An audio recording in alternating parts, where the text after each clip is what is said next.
l'heure n'est plus à la rigolade pour Jean-Marie Bigard.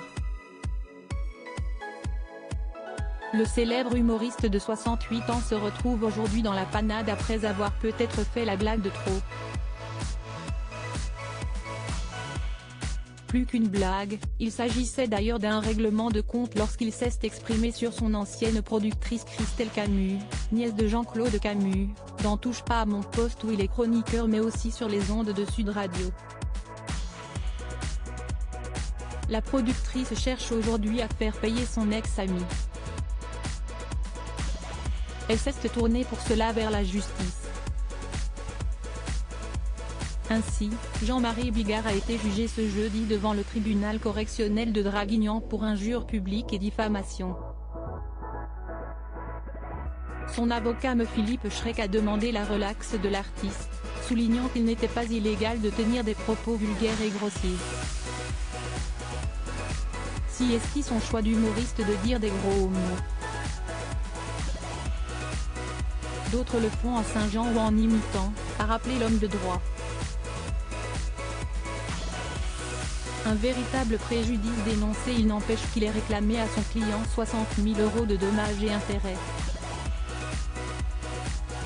Une somme qui s'expliquerait par le préjudice que Christelle Camus estime avoir subi du fait de l'annulation d'un duo sur scène un temps évoqué entre Jean-Marie Bigard et le controversé Dieudonné, précise un communiqué officiel.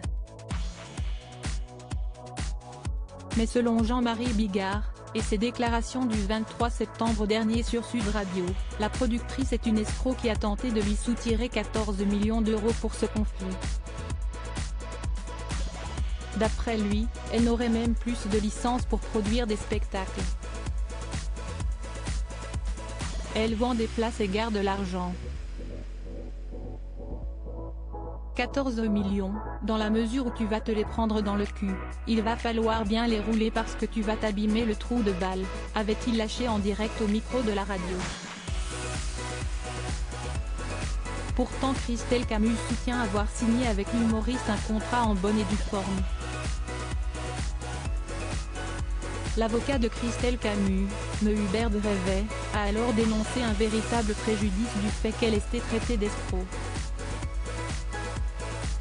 Et d'ajouter, si, ces propos, ne sont pas répréhensibles, qu'est-ce ce qu'il est? On a un abus qui doit être sanctionné, a-t-il continué.